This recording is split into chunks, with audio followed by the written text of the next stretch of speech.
Sal, I've started a recording, but it would probably help if you did the same as a backup. I will do so. I'll wait till it gets a little closer to 10:30. Okay.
Morning, folks.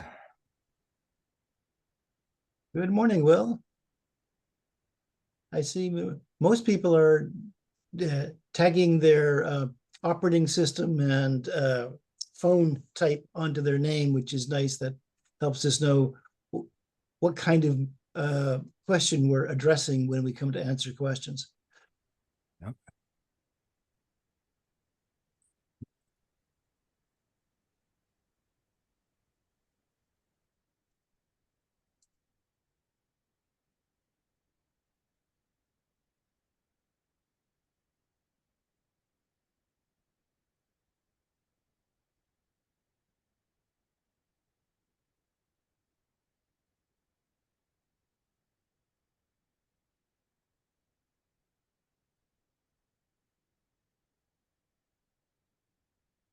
Willie, what are we seeing?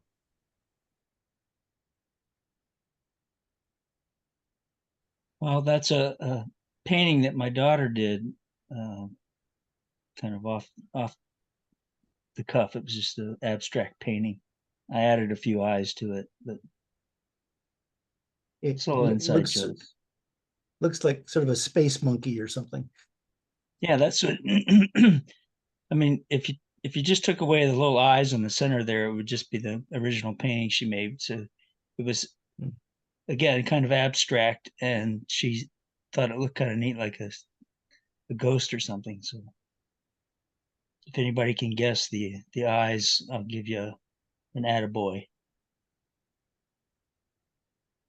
You mean the original source for them? Sure. Some kind of monkey. No, it's a human. Oh, yeah. Some people might say that's the same thing. Then I don't want to give you the answer. You're going all teacher on us. No, it's the quiz of the day. Eh. something. Something, Stan? I took a photography class last semester, and I was learning how to do overlays and double exposures and stuff like that. So I took a picture of a human, and I took the eyes out of it and put it into the picture of a ghost. And I didn't spend a lot of time feathering the edges and stuff to make it realistic because it was a short-term thing. But I play around with my profile pictures every once in a while. It's usually the yak, the Scottish cow, but Yeah. then I can just go back to my background picture, which you can actually make a background picture without your picture being in the back as the virtual background. So Mhm. that's what this is. Well, Willie, I'll say you probably do more than the rest of us anyway. So I can see a little observatory there. Yeah. Okay. There Yeah, you go. that's the Mount Laguna camera, the public camera from Mount Laguna. Mhm. So that's showing the Mount Laguna Observatory.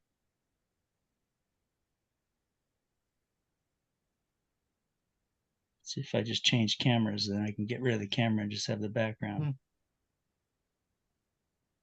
Well, I don't know, Willie. That seems so much better. Yeah, it's less scary. That might be an interesting meeting sometime, would be for everybody to one after the other share their favorite webcams.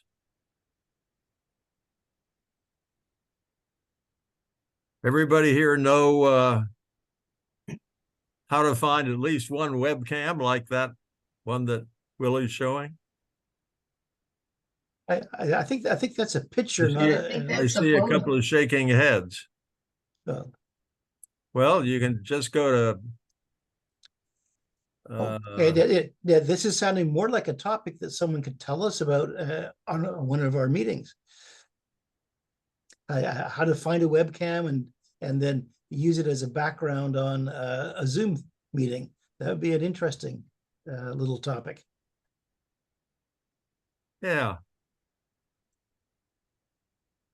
It is a still shot of a webcam from the UCSD web system that they use. So they have all these fire cams all around the county. That there's hundreds of them, and they're all publicly accessible. How do you put it on here, Willie? Well, it's just a snapshot. It's a picture that I downloaded as a PNG, and then I just include that in my background. You go to virtual background, and it says, what picture would you like to put for virtual background? Like, I see Alice has a background. I assume that's virtual. I'm just going to switch it to fall, I think. Yeah, see, I put my winter picture up when it's hot in the summer. It makes me feel cool. I think we're through with summer.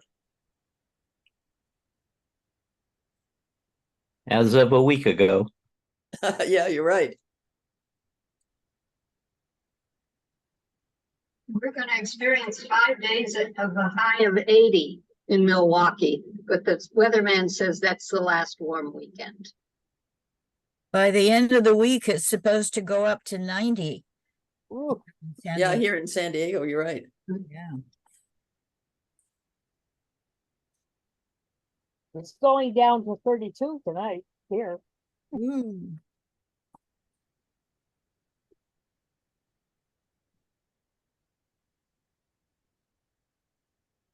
I remember a while back, before Stanley had a real beard, he was putting on a virtual one.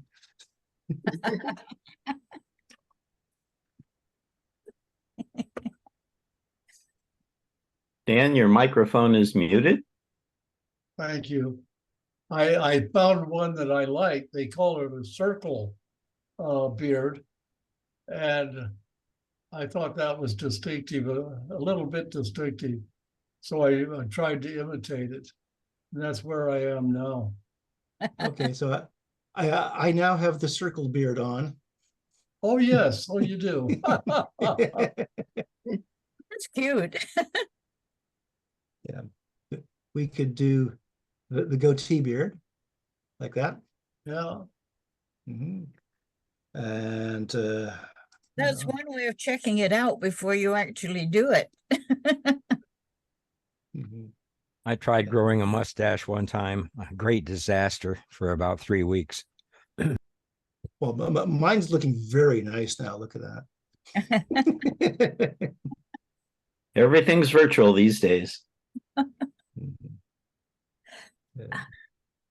In reverse, as some of you know, I went to a funeral yesterday, and a man, the first son of of the woman who had died previously to yesterday or the day before, had a beard that was about, I would say, 12, 15 inches long.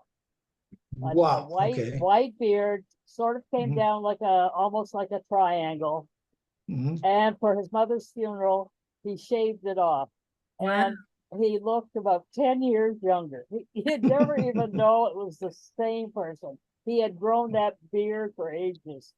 And all of a sudden on Thursday and Wednesday and Thursday, no, Thursday and Friday, for the visitation and the funeral, hardly anyone knew him. Yeah. Yeah. Did he used to dress up as Santa during the holidays? I don't know if he did or not. My cousin's husband in Saskatoon, who is from Scotland, and actually they're there right now. He always plays Santa. He has a beard, a nice Santa beard, and he plays Santa every year, all over the place.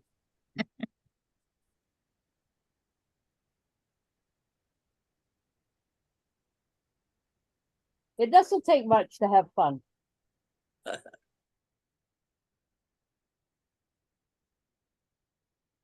Where are you again, Joan? I am in New Brunswick, which Oh, you're- borders on Maine. Right. Okay. Oh, yeah. I grew up in Toronto. Okay, so you have an idea where it is.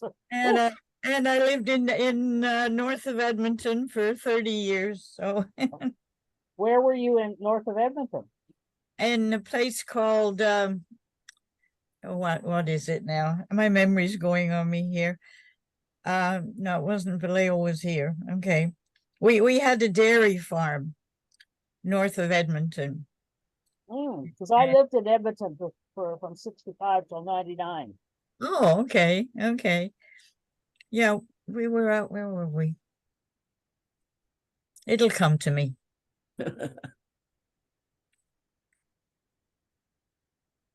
Well, it's 7:35 and we're up to 18. So I think I will begin.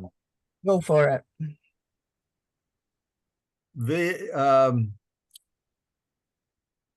I have not yet put these two mini seminars up on the events page on the website.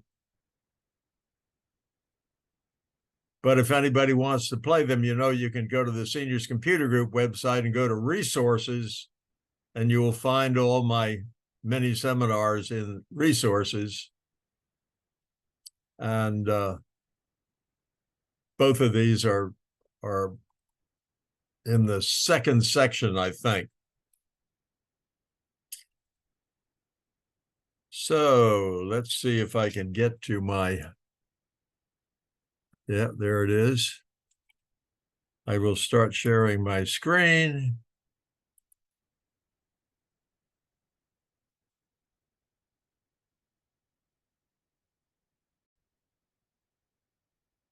Get rid of some of the big black blobs.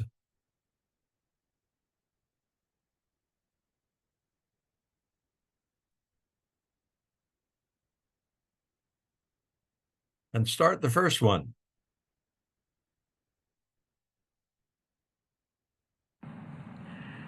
Supposing you are sitting looking at a document in Word or a spreadsheet in Excel or some other thing in some other program and you're thinking to yourself something like this: where did I put that? Why would you be thinking that? Well, maybe because you just found it somehow in your computer. I'll go into how you might have done that. Or maybe because you just clicked save and it's saved somewhere, but you don't remember what you saw on the screen when you clicked OK or save. And you want to know, where is that saved in your computer? It's the kind of question that comes up when you aren't as knowledgeable as you might be. Let's see if we can fix that. So, how could you have gotten that document up on your screen? Well, you might have gone to search, and maybe you remembered enough of the title where the aha. Look what comes up. Whoops, it disappeared again. Well, if we look for it in documents only, and I have typed where the, then perhaps this document may have come up, and all I have to do is click on it, left click.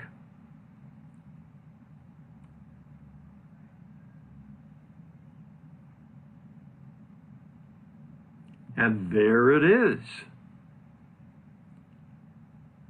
Well, you didn't learn where it was. You just brought it up by finding the title or finding a piece of the title. There is a way to right away find out where that document is when you find it through a search.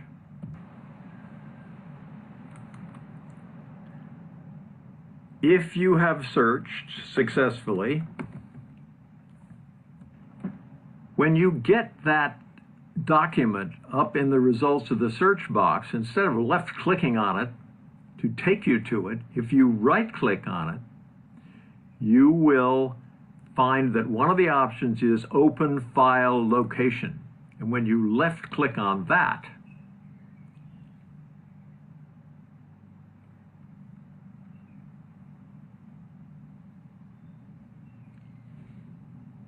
it brings up File Explorer and shows you where that document is. I'll go into more detail about how you decide exactly where it is later in this presentation. So instead of finding it by searching, what if you found it by saving it, but you weren't paying attention when you saved it, so you don't know where you saved it? Now, how do you figure that out? Well, first of all, you look up here to see, does it have a name? That tells you whether or not it in fact has already been saved. And if the name makes sense, like the name is very close to what is up at the top of the document, then this is the document and this is the title of the file where you have saved it. But now your question is, where is that? In this case, this is where we get to the crux of this presentation.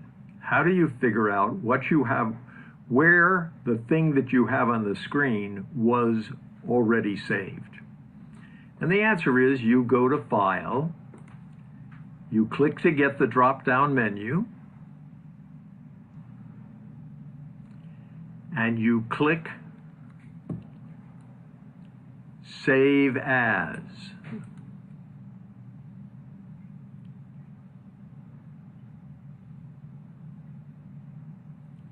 And when the Save As box comes up, it will show you the title of the document, and up at the top, the path showing all the folders and subfolders that is the place where it is saved. If when you get that save as file, you get something that looks like this, where you only see one or two of the folders up there, you grab the right-hand corner of this box and drag it all the way to the right. And then you will see the entire path.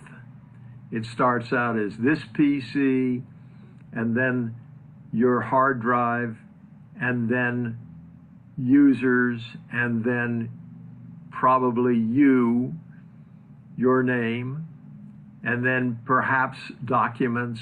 I have two document folders, one right under the other. And then I have a folder that contains my mini seminars that I have recorded using Camtasia.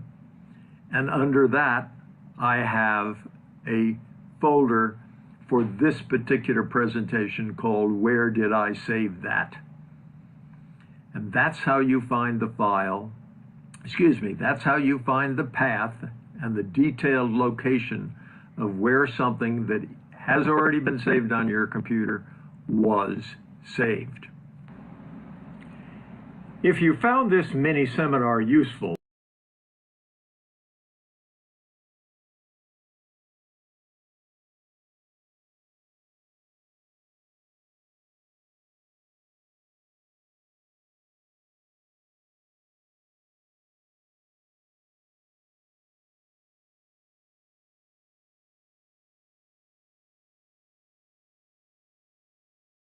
We lost you, Hank. You still there? I think he's getting the next video queued up. Give him a moment. Okay.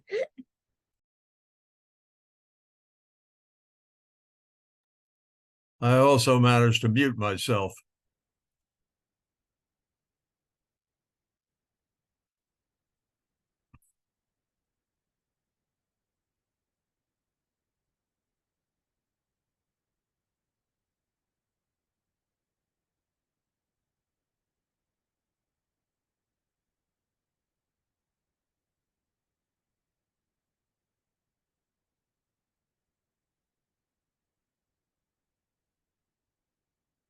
does your computer run slow?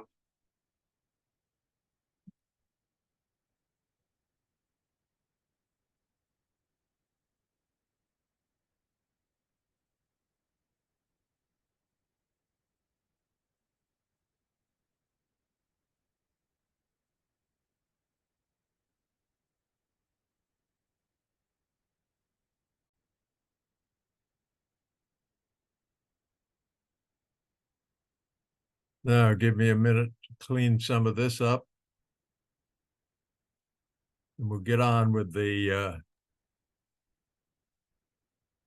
next presentation.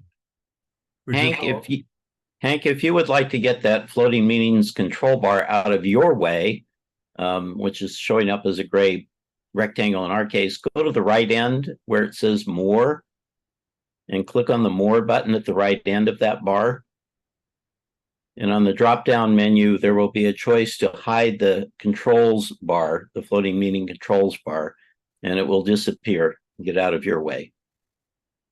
And where is the More box? It should be at the right end of that floating meetings control bar. The rightmost button. Yeah. Or it might be in the three dots.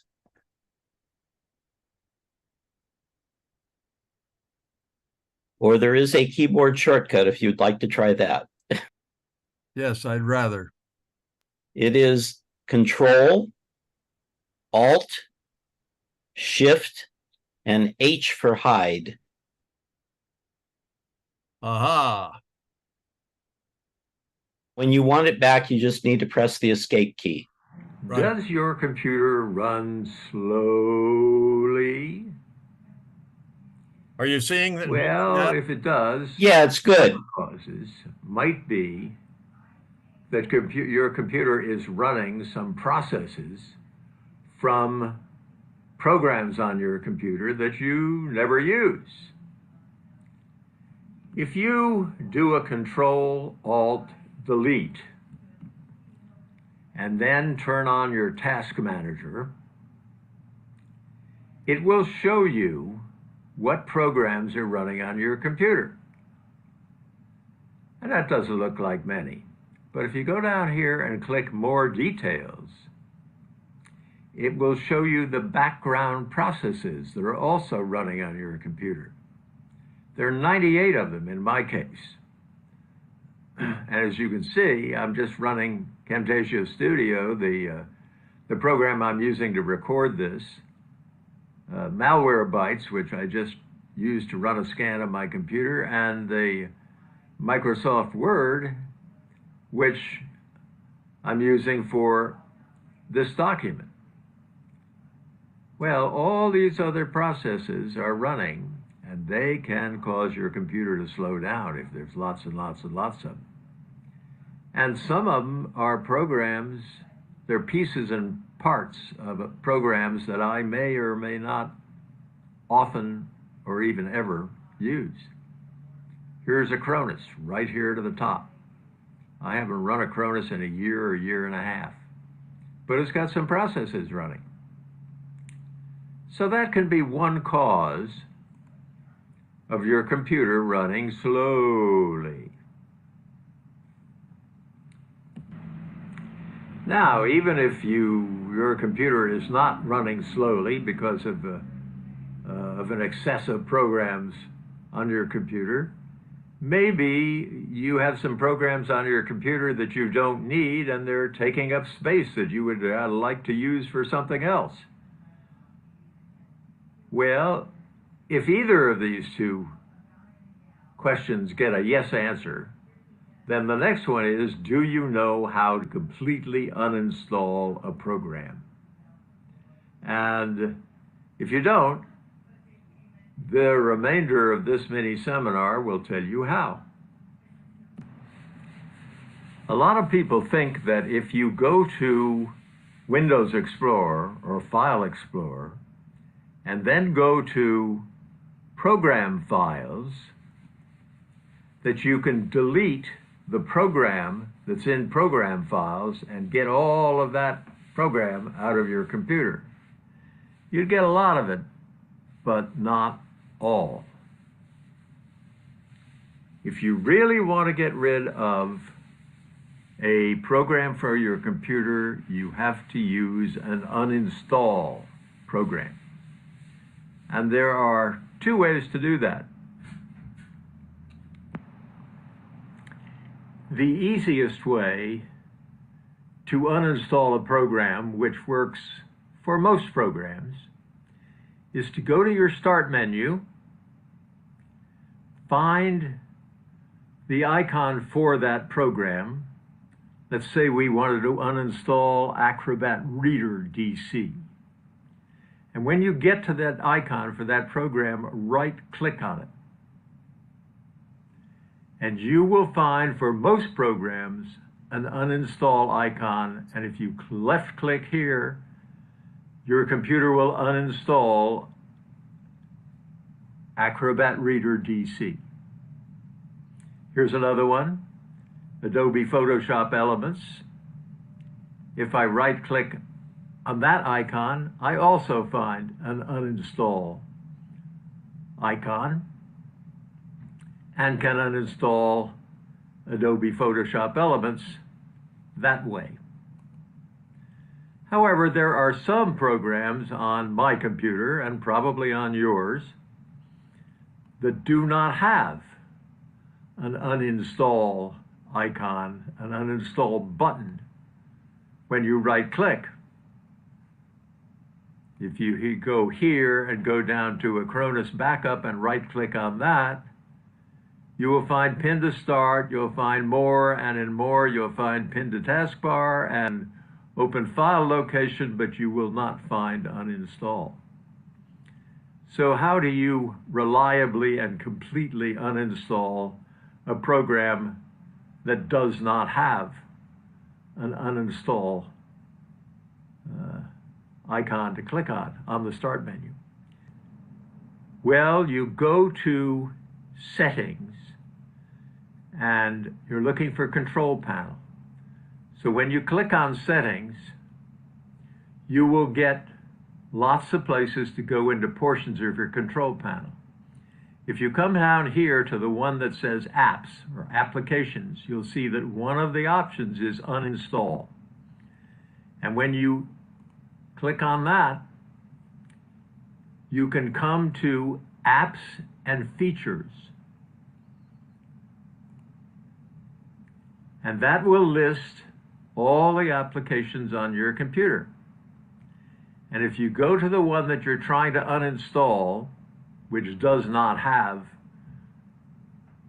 an uninstall icon on the start menu, and you click on that program, you will find an uninstall button, which works just fine.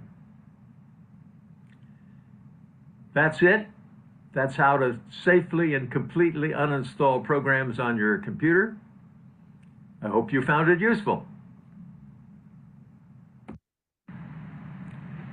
If you have found this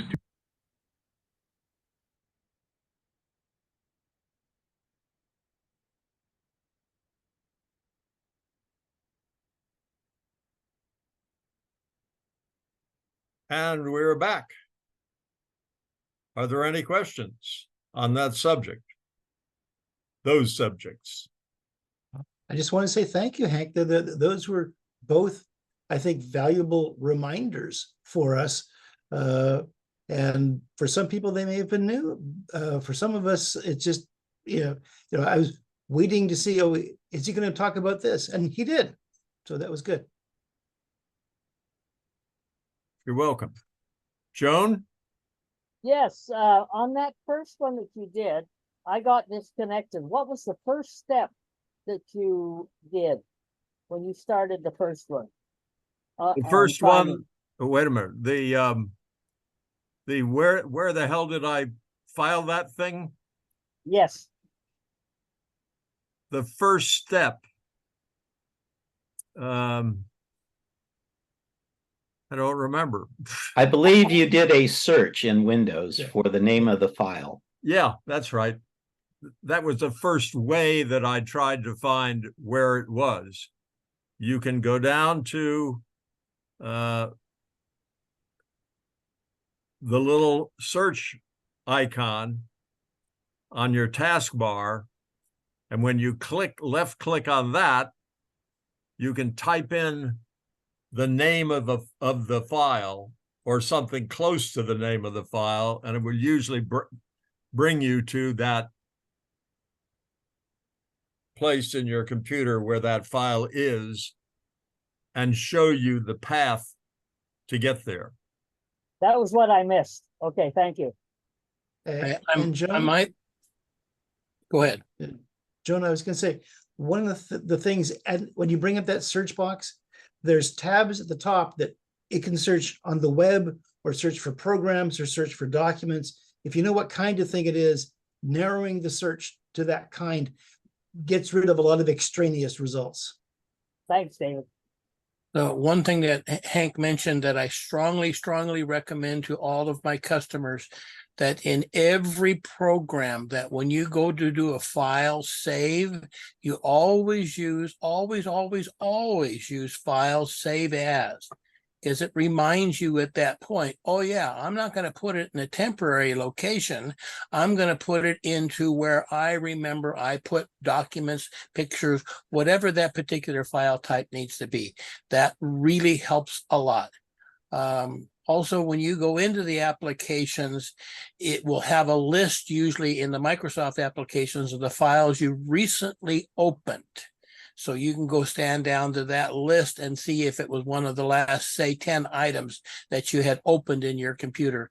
And then you can click on it from there. Again, I would always make sure I do a file save as at that point, it goes to where I know I'm going to be able to find it. And I also like Hank's thing of using the file save as to find out where it put things by default if you didn't do it the first time. So come in again, try just doing a save as, it'll tell you where the default is. You can often find your, filed very nicely, but not where you thought it was file. Mr. Wakely.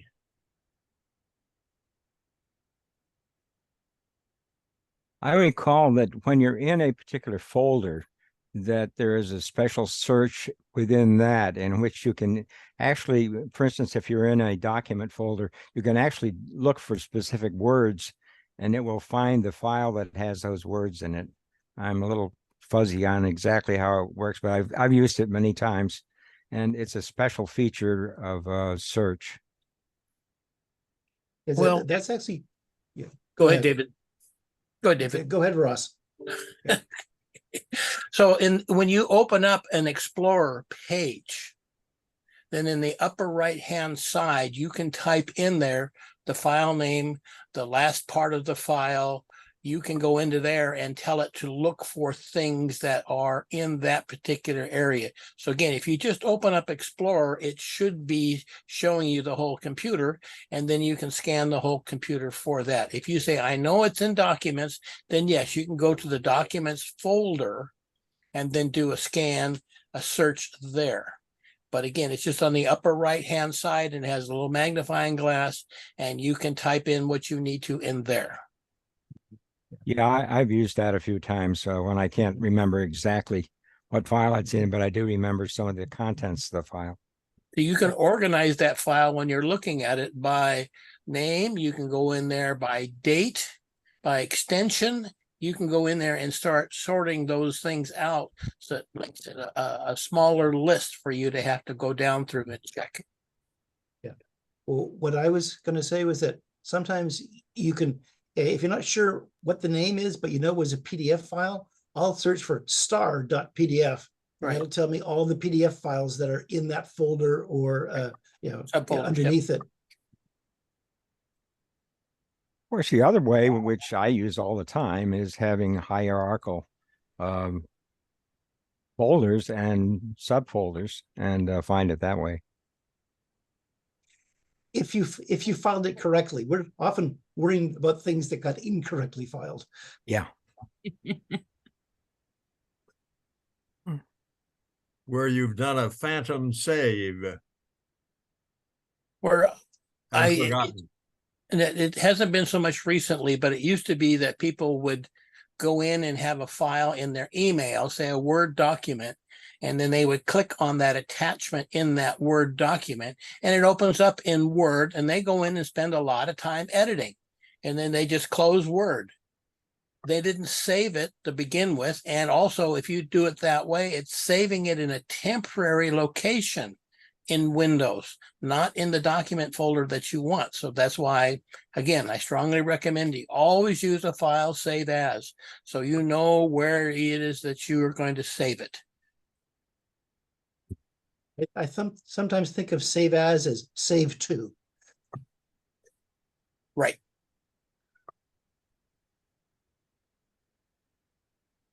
All right, I think we're done with discussions on the two presentations. Except for Willie. I will put links to them on the website in case somebody wants to play them again. Although, well, yeah. I reminded you before that you could find my list of many seminars on the Seniors Computer Group website. You showed how to go in and see what programs are running, in that when you do the Control-Alt-Delete and go to the Task Manager and go down to where it shows you more information, there's one that's called Startup. If you click on that, it shows you all the programs that are starting. And you may not want to have all those. You may not need to have Windows Teams running or one of the other programs that you're saying, yep, it's there. And if you just uncheck it, it will not run anymore. I don't think you completely uninstall a lot of the Microsoft applications. They force them to be there, but they don't have to be running in the background. Willie. And when you Yeah. get that list of applications, you can sort them by their status. And I sort by that. My enabled ones are at the top. Anything I don't want to enable, I can just disable. Go ahead, Willie. Well, yeah, this is back to the search stuff.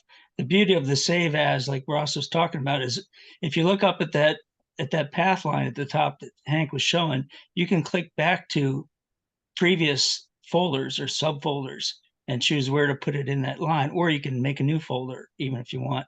Yep. If you don't like what's up there, you can add a new folder at that point. So it's really nice to know that you can save as wherever you want it to go. That's it. So you can Another good- create a folder while you're in that Yep. view. Okay, interesting. You just Yeah, right there's- click and say new folder. Okay. Yeah, then it adds it to the top of wherever your path was, the end of the path, where you can go back 2 or 3 folders, path folders, and make a new folder in that folder, subfolder. So it's quite versatile once you know to save as, like you say, Ross. Yeah, you basically you get yourself somewhere in that tree, and you can go up and down that tree and make new branches if you need it. Learn something new every Saturday. And just to clarify, Will, there's a little new folder, yellow manila folder icon up at the above toolbar above wherever you are in the File Explorer, the Windows Explorer. Anyway, so that's what you would click on to create a new folder and then give it a name.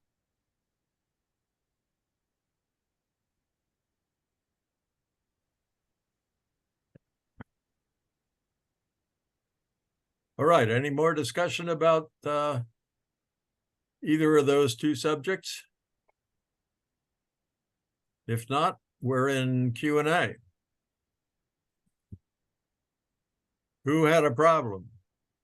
Who solved a problem? David. Yes, I had a problem come up with some of the little tablets that we've been handing out to some of our seniors.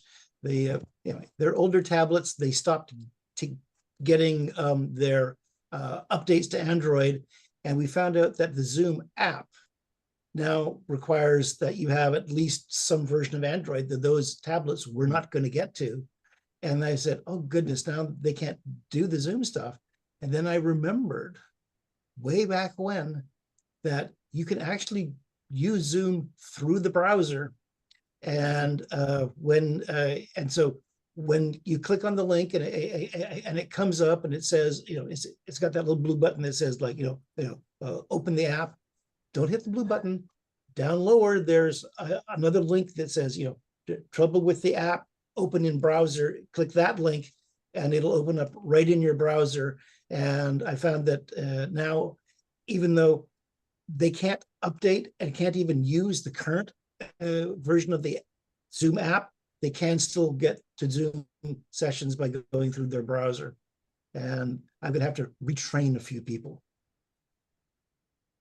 Does it make a difference as to what browser? The only one I've tried is Chrome because that's the one that came with the tablets. Zoom, at least a few years back, which has had that web client, as they refer to it, just mean open in a browser on any device. They do recommend using the Chrome web browser. Okay. I presume that all you need is the meeting ID then, and you have to type in the meeting ID in order to get there. Is that correct? Just the URL, Stan. You're going URL. to a web page, basically, just like you go to any other web page. You're putting a URL in the location box, and it's opening up a page which serves as a web client for Zoom. So you might need to go to the email and copy that link and take that and paste it into the Chrome browser top line there, the search line, and then it will go to that web page. Actually, you don't. You can click on the link in the email just like normal. That takes you to a Zoom web page, and on that web page, usually there's a blue button there that says launch the app. On that same web page, there's a link at the bottom that says open in browser. And so you don't have to type in anything other than just clicking on the link. Good. And that is true, David, if Chrome is your default web browser. But otherwise, it will be opening up in whatever your default web browser is. And if you want to use Chrome, you will need to copy the link and open up Chrome and paste it into it. Okay, not a problem with the people I'm trying to get fixed, but Right.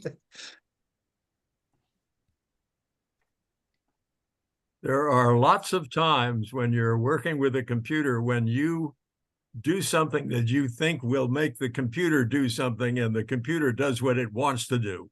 Because it always did it that way, and it always will until you tell it not to.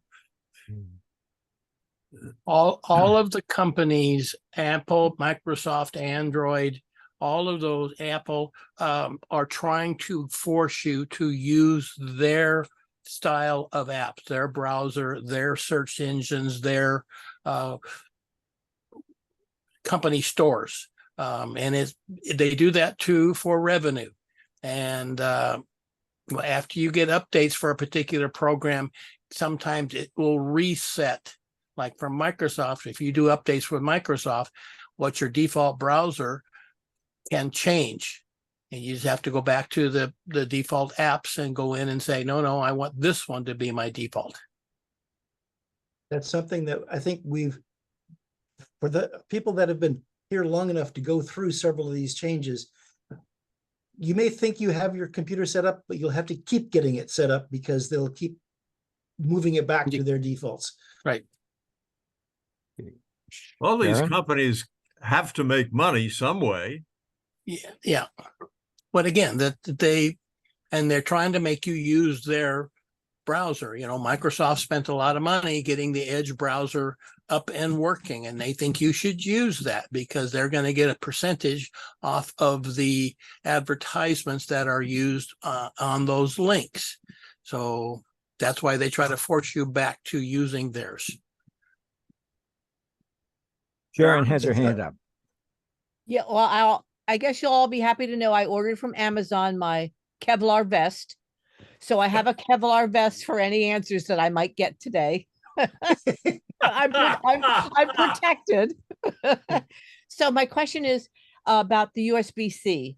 There's USB-C 2.0, 3.1 generations. I'd like to understand that a little bit more so I can decide whether or not I really need to upgrade to a USB 3.1 or 2.0 is fine. A discussion about that. And then I'm actually thinking of buying my first smartphone. So my question is, I have iPads. Does that mean the iPad information can be migrated over to the iPhone? Don't know that because it would be my first time of doing that. And that's why I'm wearing Kevlar. So thank you.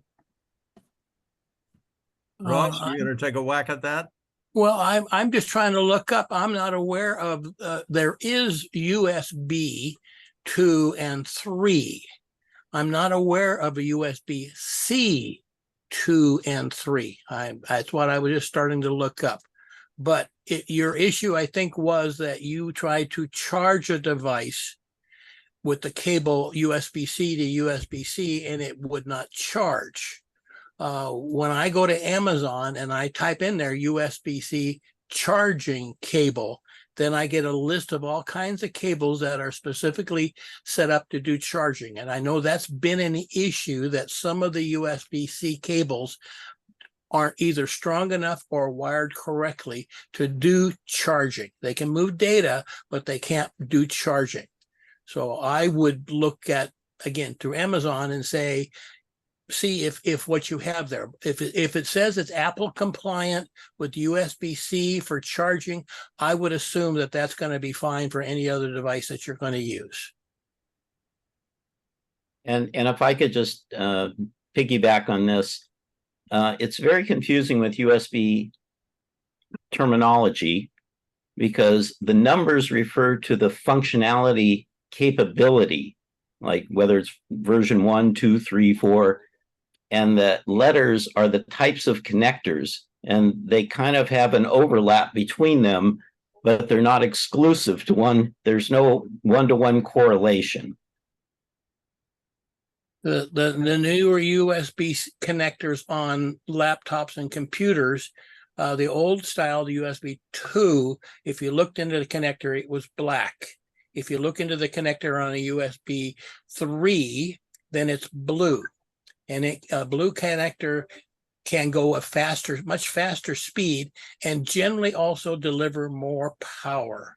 It was more on the laptops when you were trying to do a charging of a device or powering a device from a USB 2 connector, and the computer would say, no, that's too much power. I can't supply that. And it would shut down that particular device. You couldn't use it at all. But in Ross's example, he was referring to a type A connector, but as demonstrated, they could be either USB 2 or USB 3. Right. Which is the rectangular connector. Yeah. Well, my question. Excuse me, Will. I think Sharon had a second question, though, other than USB. Yeah, about an iPhone or a smartphone versus an transferring information from an iPad to an iPhone. Does that do it? I don't know. Well, if the device itself isn't the issue, it's you have an iCloud account. I do. And you're syncing your information up to iCloud. Okay. So that when you get your new phone, you sign in on the new phone using your Apple ID, which is associated with your iCloud account. And then I think it's going to ask you, can I bring all this information down? And you say, yes, that's from when you first powered on. And it says, do you have? And you say, yep, here it is. And then it will bring all that information from your iCloud account to this. It's the cloud, the server itself is the master. Your iPad is where you're having that. Okay. Yeah, because I think of it as two different devices, both accessing the same information on the cloud. Right. And so however many devices you have, if they all go to the same set of information, and the nice thing is then you can take a picture on your phone and then look at it on your iPad without having to worry about it. My customers, if they are already in an Apple environment, then that's what I recommend, that they try to stay within the Apple environment. If they have an iPhone, then they should really get an iPad/Mac to use. If you're already in Windows, then you can go either way. But I think things will work more smoothly if you stay within Apple. If you're saying, I got my iPad, I know how to use that, now I want a phone, I would look at the iPhones. Now, you can talk to your provider of your cell phone provider and tell them that you're looking for a low-cost new iPhone. I'm trying to remember, I think it was an S, iPhone S as in Sam. I think it's an SE. SE? Correct. Yes. Yes. Okay. Well, there's a phone that you can get, a brand new phone from the provider that doesn't have as big a processor, not as much memory, a lower resolution camera, but it's in a range of $400, not $1,200. So that was, again, you would talk to your iPhone, your cell phone provider, and see what they can offer you in that area. You can go to an Apple store and get an unlocked phone, and it should work with most any provider. Yes. Yeah. What does unlocked mean, Saul? It means it's not locked to a given provider, a cell phone service provider. Okay, thanks.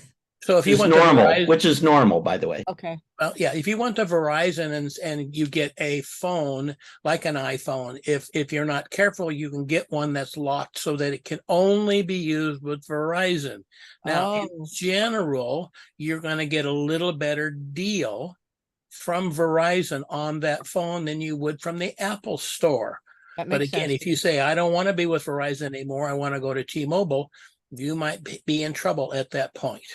Great info. That's helpful. Very helpful.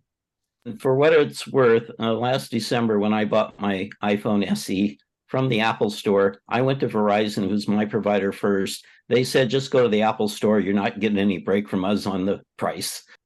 Okay. Good. Useful. Dan. Yeah. And I just want to make one point. And when Ross said get a new phone, that's because the new phones have the current up-to-date version of the operating system. They're still going to be getting updates and everything. You can get older phones, used phones. But just like with the tablets that I bought, at some point they stopped giving those updates, Yep. and eventually you will run into apps that you can't load onto it because it doesn't run on the most up-to-date operating system. And the new phones will support 5G. The older ones, some of them will not. So if you want the faster performance, then you want to get a phone that has 5G in it. Okay. And if you're getting a brand new phone, again, you just look at those things, make sure it has a 5G. The main thing for me also with a new phone is the battery, as you're getting a brand new battery in the phone. So if you're buying a 2 or 3 year old phone with an old battery, then you're going to have to invest another $100 within the next year or so. And then the storage, how about the storage? Because if I use my MacBook Pro as my main source of storing everything, can I drop down in the amount of storage to buy with a new phone too? You can, but you have to be careful again with what you have stored at iCloud. Got it. So if you say you have 30 or 40 gigabytes worth of pictures that you are storing at iCloud and you hook up the new phone, it's difficult to say only bring these down. It wants to bring everything down. And it'll come back and say, gee, you need to buy more space from us to be able to have that with iCloud, but you can't upgrade a phone. Whatever memory comes in there is whatever memory comes in there. Now on your Mac, you can remove pictures from your iCloud account and keep them on the local computer. Okay. The downside to that is that there is no backup of that information unless you do it manually or through one of the other backup programs. Okay.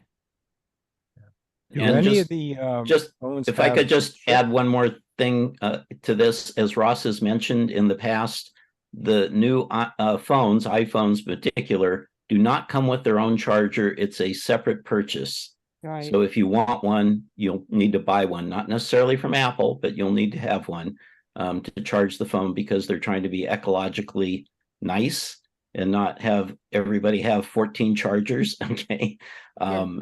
And you can buy from the same model different amounts of memory storage on them. So you could get a 64 gig, a 128 gig, a 256 gig, whatever you want to pay for.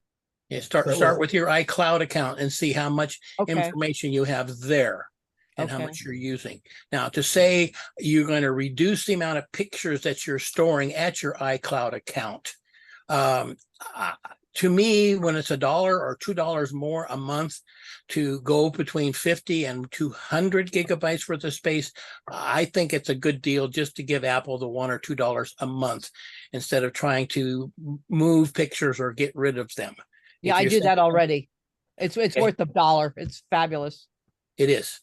It is. Again, going for if you're going above 50, it's another $1 to go to 200. Right. But then your devices have to have that much space. So if your iPad only has 128 gigabytes in there, then you start to have problems. Well, there was something that that I had heard that on your phone you can put a lesser quality photo than is stored in the cloud. So that would affect your storage, correct, Saul? On the phone. Yes, that is correct. Okay. Dan has had his hand up for a long time. Dan?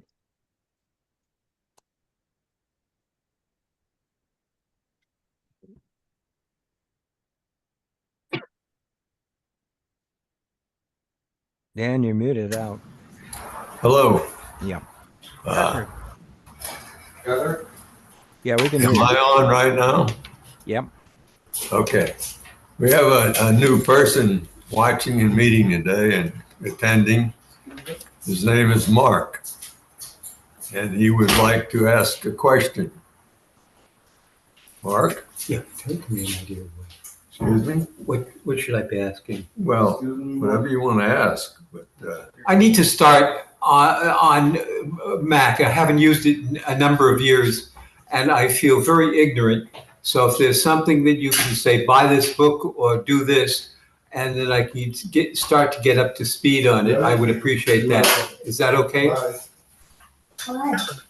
You can go to Amazon and look for that's called the Dummies series book. And I do believe they have them that are specifically for seniors. So if you're saying a Mac, you might look for, say, Mac for seniors or iPhone for seniors.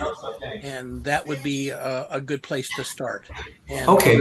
with books, I recommend the people that it's difficult sometimes to do it. It's boring, but you have to say, I'm going to do 10 pages a day. And you just read through that book from front to back, 10 pages a day.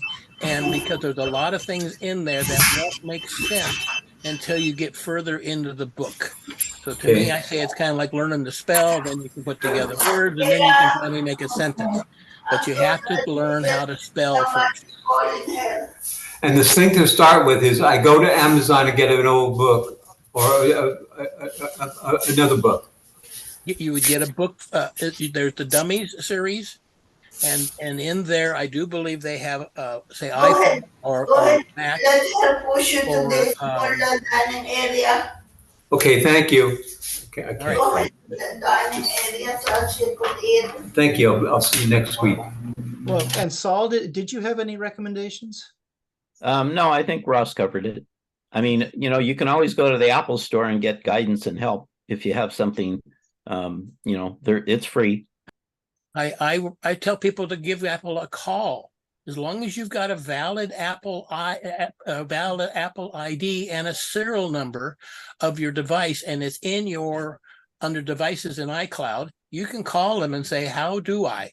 And they can help you with the Apple programs on the setup. So if you're having a trouble with your email using the Apple app, then you can call and talk to them saying, I'm having trouble doing this. How do I do that? And they're helpful no matter how old the device is. And as Sharon posted, excuse me, Will, as Sharon posted in the chat, Apple does have free classes, or at least they used to, as I recall, at the Apple stores. How about YouTube? Does YouTube cover Mac? Sure. YouTube covers everything. I would think that that's a good place to start, is go on to YouTube and look up, some beginner Mac information. Well, you do the same thing with Google. How do I, in an Apple, in an iMac, and now you have to be careful, as within Windows, to say you have to talk about what version of the operating system you have. So if you have an old one versus a new one, things will be a little different in the new one. Yep. Okay, Don Raymond. Okay, I guess my first question is, have we stopped using the raise and lower hand protocol? No, that's why we called on you, Don. Okay, well, thank you very much, because that was several hands ago. But just a comment on the iPhone SE. Okay, there are currently 3 of them have been produced by Apple: iPhone SE, iPhone SE2, and iPhone SE3. All right, and as the numbers progress, they get more improved. And there is an iPhone SE4 in the market that's coming out, I believe, fairly soon. And yes, you can vary the amount of memory that you purchase on those phones. So you might want to, iPhone SEs are great, and they are less expensive. Thank you. Let me make a comment about the raised hand business. I think we have a convention here. It's never been laid out, but we have a convention that if someone asks a question after raising their hand, anyone who has an answer can jump in without raising their hand. That is what seems to be happening, whether or not it's protocol and whether or not it annoys somebody. Never mind. If anyone disagrees with that violently, leap in now. Do we raise our hand? Yeah, no. As long as it's pertaining to the question at hand at that moment. If you have something additional, I'm guilty of that, of jumping in and going, well, wait a minute, this is what I think about that particular answer. I think you've That's what we seem to our be process. You've described our process pretty correctly. Okay, Will. Yeah, I have a few questions. One, are there SIM cards for cell phones like there are for tablets? Can you add a memory SIM card to a phone? But that's a SIM card is to take that particular device and connect it to a cellular service. I think if you're talking about what you put into a tablet, you may be talking about an SD, which is a memory card like you would put into a camera. Correct. You used to be able to do that in the phones to add a mini SD card to a phone, but I kind of don't think that's there. They have those anymore, but you would have to check that particular phone. Also, a lot of the phones now are going to not using SIM cards. It's an electronic SIM card, and that's able to be programmed so that it can be connected to that particular cell phone service. Yeah. No, I was talking about an SD card. I named it wrong. Another question about phones. I don't really use a cell phone for much of anything except to do second party verification or whatever. I need it for that. But other than that, I essentially don't use the phone except maybe to take pictures. But I use TrackPhone. I find that they have a website. First of all, it's only $15 a month. And secondly, you can buy from their website various phones and pretty reasonable prices, like less than a couple $100. And you're not getting the latest in technology, but it depends on what you need. And I don't need very much. The other question I have is, how about the color of the hand that you raise? I noticed that normally there's sort of a golden yellow orange. Can you change the color of that hand that you raise? I believe when you raise hand, there's a bunch of icons of different colors, and you can select which color you would like. I hadn't noticed that. I'll take a look and see. Thank you. Getting back to your prior question, if I may, Will, about asking for connecting storage media to a phone, was that for the phone you were just describing? The TrackPhone? No, it was someone asked earlier about additional memory on a phone. Yeah. Oh, yeah, but that's not the kind of memory we're referring to. Well, again, I had an Android phone that had a space where I could put a memory card into it, but that's probably been 5-8 years ago. You also could, on some of the phones, plug into the bottom, into the charging port, data port, a USB memory card that then could transfer things in and out. I would not use that as an extension of memory for that phone because it's very precarious off the bottom and a very weak connection.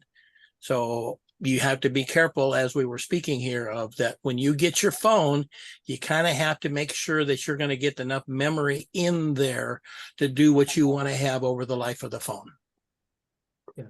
So I was going to say, it's the difference between memory and disk space. The SD card, which I have a little one on a little tray, and that fits straight into this phone here. That's like putting more hard disk on your computer, not putting more memory in your computer. Okay, RAM memory, yeah. RAM memory.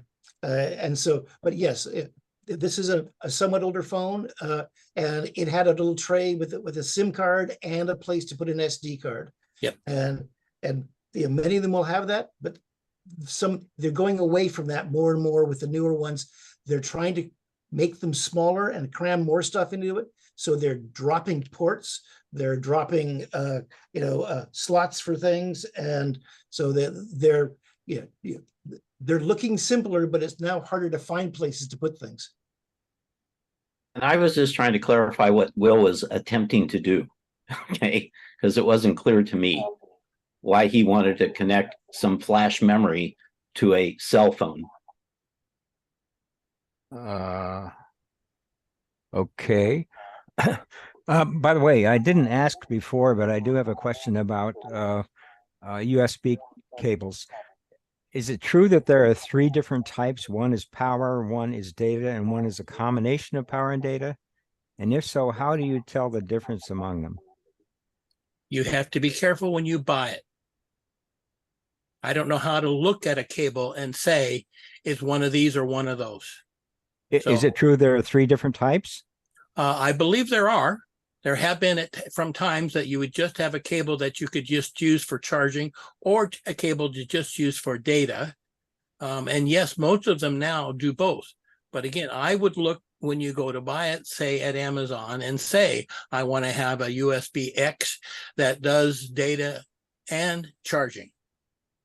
Okay, well, I probably have at least a half a dozen, if not more, cables around, and I don't know which one does what. I think you can look at the ceramic end, the plug-in end, that you can count the number of The connectors are all the same, Will, on all. They're all the same? Yeah, because they have to be. Okay. Yeah. Basically, there's going to be 4 contacts on them. On a power one, only 2 of them are going to be connected. The other 2 contacts will be there and just not connected. On a data one, they may have the data ones connected. On the both one, they're all 4 connected. And also the power ones may be only rated for a small power if it's really a data cable. If it's a power cable, those connectors may be more beefy, or the cables may be more beefy so that they can deliver power better. The only other thing that I know that's been going on is on the Type-C, they have some of those devices now have what's called a power delivery chip, and they can negotiate the current and the voltage on those power pins to allow those devices to charge a lot faster. But that requires a negotiation between the device being charged and the charger. Both of them have to be able to talk to each other and decide, yes, we're going to change my power voltage from 5 volts to 12 volts, and I'm going to try to supply you 5 amps so I can supply 50 watts worth of power, and you'd need a cable that could then handle that much power. Well, that's discouraging if I can't tell what that cable is supposed to do by looking at the contacts. Well, you might need to buy another. You might need to buy another $5 cable, Will. I've got a plethora of them. I got a box full of probably a half a dozen. Then you test them and throw away the ones that don't do what you want. Yeah. Thank you. And Will, when you get a new one that you like, put a label on the outside so you know. I know that's what I want to do, is label these things. By the way, Saul, you said that there's a way to change the color of the hand that you raise. I was unable to find out how to do that. I think it's in your, go to your settings. They used, when the raise hand used to be part of another icon, that you had other choices beyond raise hand. I think it was reactions. It used to be called reactions. Maybe it still is. I see reactions button. Yeah. Maybe it's under there. I'm going to click on that. It's under reactions and then the 3 dots. And then it'll say change skin tone. I think some of that's been changing. Yeah, I see skin tone. There we are. You're right. Skin tone for thumbs up. Well, that's for thumbs up, not for raise hand. They're USB cables. Okay, the first one is a USB cable that became known as a USB 1.0 cable. The next one was a 1.1 cable. The next one was a USB 3, and that's the one where they changed plastic to blue. Okay, and the next one was USB-C. I think you missed the number 2 in there, sir. Different speeds. Well, and will the raised hand will change whether it's a raised hand or whether it's a thumbs up or whatever. The color is across all types of hand movements. I just did it on mine to test it out. Did you change the color of the hand? I did. Let me show you. Take a look at my raised hand now. I'm going to change it to a different color. See? No, it went away. How did you do that? No, it didn't go away. It's just darker, Will. Okay. Right. Or here's another one. So you can change it. It changes all under the reactions and the skin tone. Yeah. Oh, under skin tone. Okay, interesting. Right. Then choose whatever tone you want. Okay, interesting. Thank you. And that's helpful in some backgrounds. If you're using some background that you have behind you and your hand doesn't show up, change the color of your hand so they can see your hand. Okay, I clicked on skin tone, but I don't see anything changing. There should be You pop see up a little bunch hand. of choices. No, no choices. Skin Yep. tone. Where did you find that? Okay. Oh, there it is. Under reactions, under three dots, look at the bottom on mine, it's skin tone. Yep, it does. And then the skin tone. Oh, I see it. Yes, thank you. Got it. It's just There you go, darker and David. lighter. Yeah. There you go, Skin David. It tone works, has David. has Yeah. 5 Yeah. choices Right. at the Right. end of all the other emojis. But unfortunately, you can't change the color, which is what I was hoping to do. Yeah. That's the Okay. skin tone is a different color. Well, I'm looking for blue or green or Oh, good luck with red that. or something. Tell Zoom. Are you finished, Sharon? No, I I don't was think going people to say have- something, but since we went down this rabbit hole, I already forgot what I was going to ask. It was something you guys brought up that was something interesting. I said, "Oh wow, I didn't know about that." So maybe it'll come to me. I'm sorry, I'll lower my hand for now. Will, it's only skin tone. It's not colors. I notice. Yes. Hank? No, pass. I'm experimenting with my skin tone. That's not a raised hand. Ignore my raised hand. Oh, it was about the cables. I'm sorry, it was about the cables. When you talked about the cables, when you buy it, mark it, because I'm taking some ride shares and some of the cars have the little plugs in the back so you can charge your phone. So I want to make sure I'm not doing anything that they can see the data later, but just charge it. So that's that's one purpose that I can find for use for me right now is to make sure and mark it with, I use masking tape and I put it around a cable and just write on the masking tape what it is. And So use that was your just- cable, not theirs. Yeah. Correct. Yeah, use Correct. your charge-only cable, so there's no Right. chance of data leaving your phone. Correct. And they have the And- port, but they don't have the cable. So I'm going to use my cable, which is going to be yeah, got it. Cool. Thanks. Yeah, you have to be careful with that. It's been reported many years ago about using the cables or chargers at, say, an airport. That Yes. It may be, once you plug it in, it may allow you to transfer information. A lot of Yes. the phones now are protecting and saying, do you really want to trust this connection to allow it the information to transfer?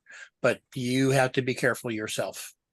But on most devices, I find now, if you have a newer device, your battery charge should last up to 2 days, which reduces the number of times I need to find a charger that mine's lasts that long.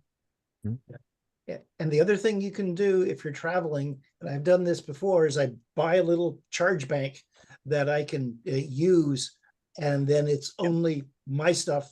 And then when I finally get to a place, I'll charge them both up, and then I'll have them both charged again. Yep. Okay. Willie? Yeah, just to comment on cables and connectors, as Will was pointing out, when you have a bunch of old stuff. My experience has been that typically when a cable stops charging, it's the connector or the cable that's failed. And it's kind of hard to troubleshoot that kind of stuff. So old cables, I would just put them all, label them, put them into the recycling bin or whatever, and not use them, and start with something fresh and just buy a brand new data power cable in the right configuration, because old cables are just, they're intermittent. Sometimes the power is intermittent. Sometimes the data lines are intermittent. Yeah, this is experience from having kids in my house that abuse cables all the time. So My experience with phones is like that too, is where I would have, that was one of the touchiest areas in a cell phone was the charging port, that after being plugged in a number of times, that would start to fail. Now the USB-C is supposed to be much more robust in that area and allow many more charging or plug-in cycles. But on my phone that had a USB-C plug on the bottom, I bought from Amazon a little plug in there that has a little antenna as such that goes between my phone and my protective case. And then I put it in a wireless charging holder. So I don't use that plug to charge in. I'm viewing it by wireless to the phone. And a lot of the phones now have that charging capability. The downside of the charging wireless is it goes at half of the speed. But for me, it's not an issue. I plug it in every night. And again, I have 2 days worth of battery in this particular phone. And it doesn't then get as hot or overcharged because the wireless is a little gentler on the phone because of that. I've started using magnetic connectors and for charging, and that works great. We've discussed that before. Hank? I want to make a comment about phones. I kind of think that there are two types of people who talk about their phone here. One type uses their phone almost exclusively to make phone calls, and that's all. And the other type uses their phone almost like their primary computer and do all sorts of things on it. I'd sort of like to see a show of hands as to which is which. Those who just use their phone as a phone, and my hand is up. 1, 2, 3, 4, 5, 6, something or other like that. And the rest of you use it for more than that. Those who use it for more than that are nodding their heads. And that's okay. As Will mentioned, his phone he uses primarily as a telephone, but also needs to use it for the second factor identification. So you are using it in a little bit more data-based operation. You're maybe not getting your email or going to the internet on the phone that way, but you still have to have the text messaging capability and understand how to do that to receive those text messages to unlock the whatever account you're trying to get into. Yeah, that's essentially it. For talking on the phone, I don't use it as a communication device other than for emergency, but other than that, I don't use the phone as a You can get audio weather device. and directions also. Well, not in a track phone, I don't think. I don't know if they give you that capability. Or what? There's a distinction between flip phones, we'll call them, and smartphones. Well, maybe we should see how many people have old flip phones and who has smartphones. Don't think anybody has a flip phone anymore, do they? You can still buy flip phones. I do. There you go. In fact, I think the newer phones coming out, some of them are flip phones. Yep. They're style. dual screen as such, Yeah. and you open up to a larger screen. Stan? Thank you. I just wanted to clarify on the charging cables. You mentioned wireless charging and plug-in charging. And another form of wireless is a magnetic connector. And I use a magnetic connector that has a different USB-C cable that has a little magnet at the end. And on my phone, I have a little plug that I plug in there in the C connector. And it has a opposing magnet. They snap together. Yep. What is the relative efficiency of charging with those three systems? Well, I would think that the straight plugged in wire or your wired magnetic connector is going to be the same speed, and that should be full speed. I don't think you should lose much of anything because of the magnetic connection, because it's just holding those two connections together. So there's a mechanical connection that is supplying the electricity. Wireless usually is about half the speed to charge. Thank you.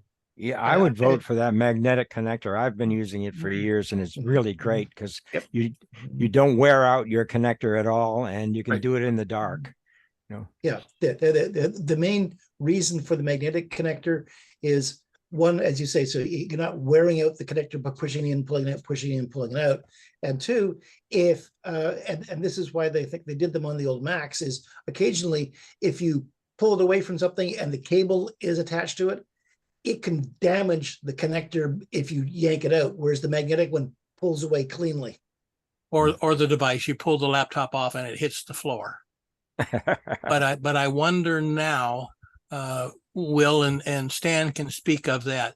If you yank on that cable, does that move your cell phone? Not in my case, hardly any.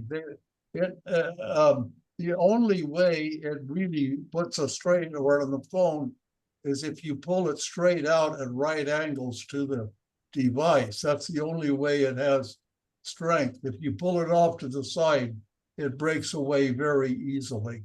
Good.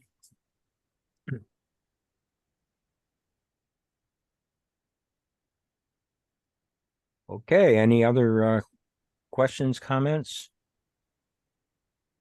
And it's 10 minutes to 9 in Hawaii, which is 9 is when we usually quit. So I think I will. Quick question before we go. On cables, do they normally have some sort of a catalog number taped on them somewhere that you can look up and determine from that what it is? I haven't seen that on the new cables at this point. Yeah. That's troublesome. Well, you just have to be careful with what you buy and throw the other ones away is my recommendation on there, and or label it if you want to say I want to have a charge only or I want to have a data only cable. But like many of you, if you've been buying cables for as many years as we have, I've got a whole drawer full of them. I need to figure out what's what. All right, I'm about to shut this down. Anyone want to stay and have quiet one-on-one discussions? I would like to stay and chat with Saul for a moment. So you could transfer the host to me if you want, Hank. I will.